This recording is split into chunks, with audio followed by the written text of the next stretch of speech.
2014 Honda Crosstour with the 2.4 inline 4-cylinder. Today we're going to be doing the front brake pads and rotors. Let's get to it. Alright, first step is obviously going to be to remove the wheel. These are held on with 5 19mm lug nuts.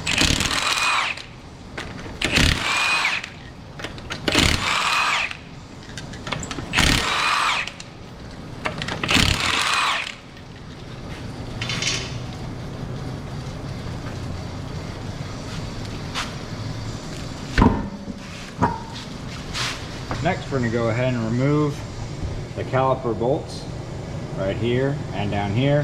They are 14mm.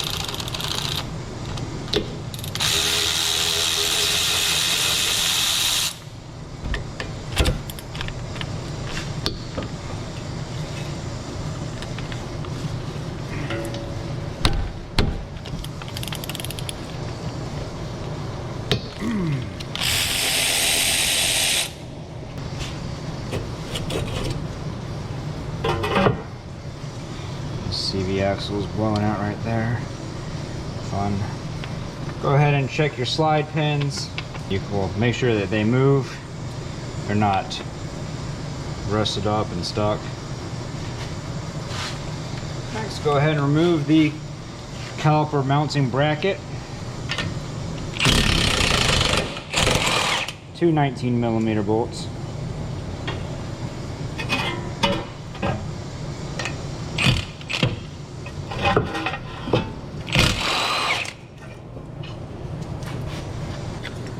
See, this is the brake pad that went metal to metal.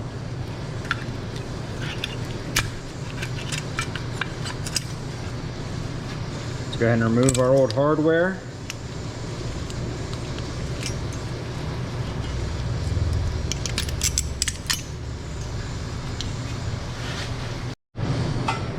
Now we'll go ahead and reinstall our new hardware. Put in our new hardware, you're just going to line it up like this, and you see how this has this little fin piece sticking out right here in the middle. You're going to press that down. So first, make sure it's clear on both sides. Press in your little groove pieces right here and here, and then that middle piece, go ahead and press that in. Make sure everything is down good and tight. And move on to the next one. Now, when I took off the brake pads, whoever did this brake job last time did not put on the brake pad separating springs, and I'll explain how these go on because they are pretty important, and the brake pads do have slots for them, so if it has the option to use it, I say use it. Don't be lazy.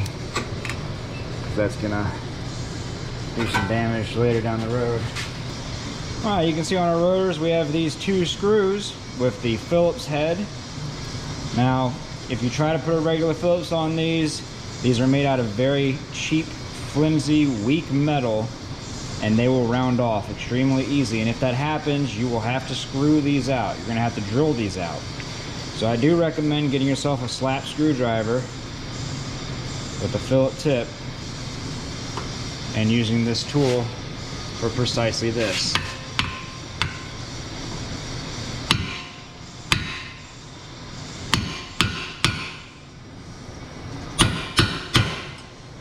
Sometimes even if you use the tool for what it's supposed to be done for, it still doesn't work and you get that result.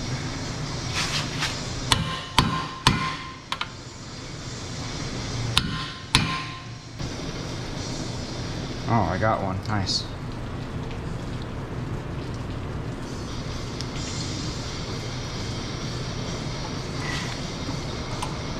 Nope. Now sometimes you can get lucky if you're in this situation. You get yourself an angle grinder.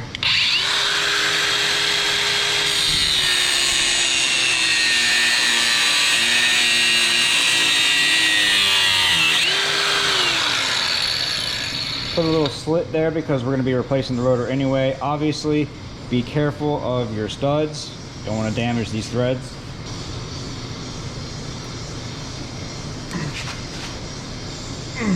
Nope.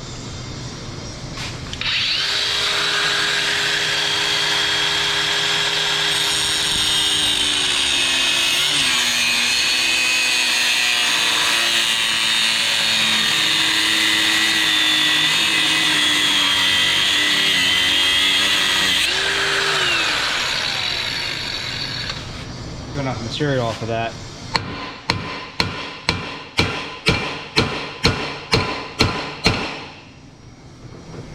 There it goes, coming loose.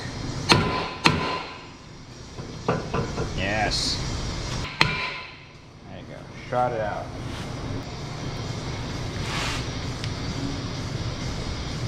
Well, first off, here's the rotor. You can see where it went metal on metal. Make sure that this piece goes in a trash can or else it will end up in somebody's tire. Grab that new rotor.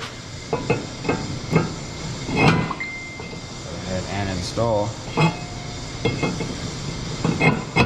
we go.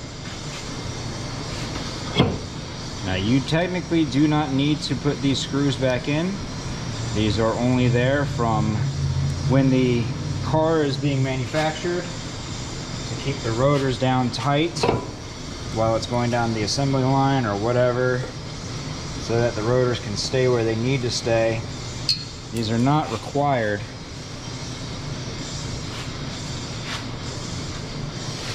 But it does make it a lot easier to work on these when they don't wobble or anything like that. And it's just one less thing to worry about. So I usually at least put one back in. Now, next step, and this one's very important, get yourself a can of brake clean and spray down this brand new rotor, making sure to get both sides as best you can.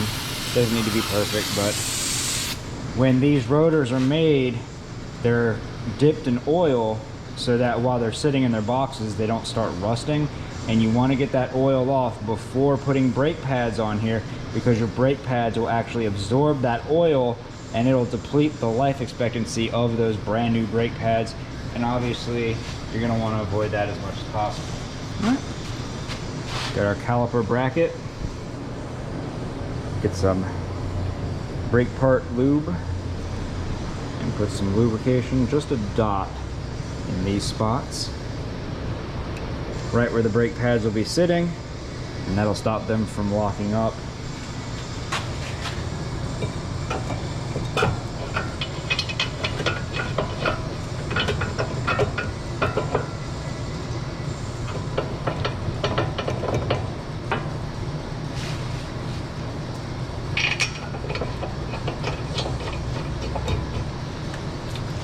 Put down your 19s.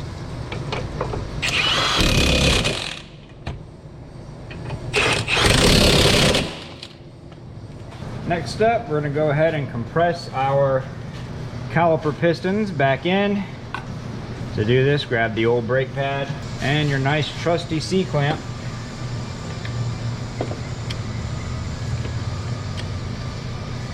And yes, I know that they make tools specifically for this exact job, but those tools tend to last me about 6 months before they break.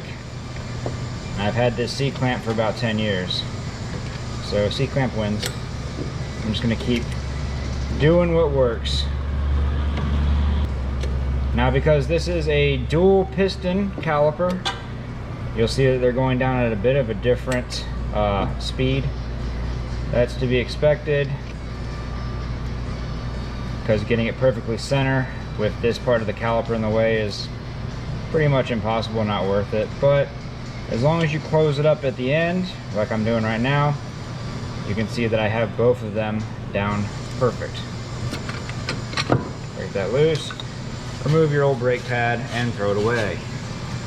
And we're finally ready to install our brand new brake pads. You're gonna have two different style of brake pads. The only difference between them is that one of them is going to have a wear bar indicator on it.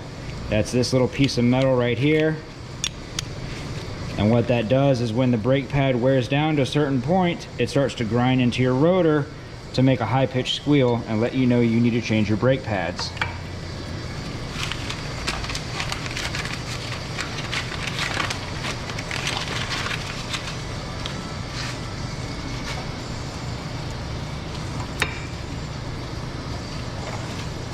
And like I was talking about earlier, whoever did the brake job before me did not put the separator springs back on here.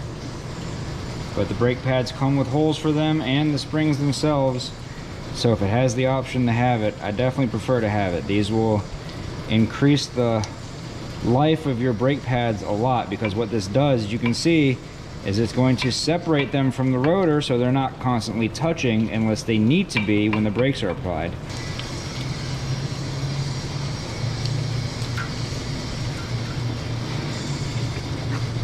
Go ahead and put our caliper in. Sometimes you're going to have to press in on the slide pins to make sure that they go. You have to push these in to get the caliper to go over them. You'll get it. It's not hard. I always like to explain stuff just in case somebody gets stuck.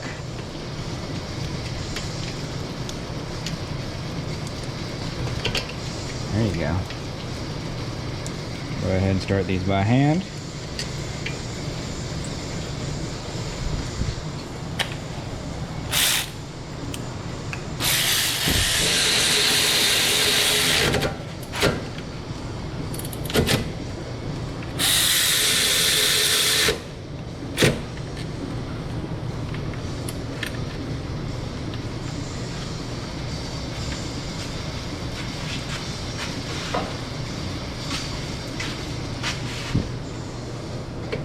These ones are not wanting to lock up, so I'm gonna give them a little bit more force, and I'm gonna hold the back end of this sleeve with a 3/4 wrench.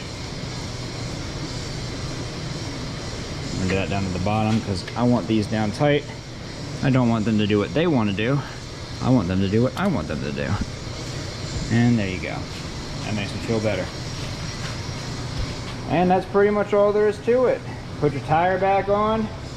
Make sure you put the lug nuts down good, and you're golden. Make sure you pump your brakes too. Before you start the engine, pump your brakes, because these pistons are going to need to reset inside of the caliper. Make sure you pump your brakes. But other than that, you did it. I knew you could. I didn't doubt it for a second. If this video helped you out, leave a like. Don't forget to subscribe. We'll see y'all next time.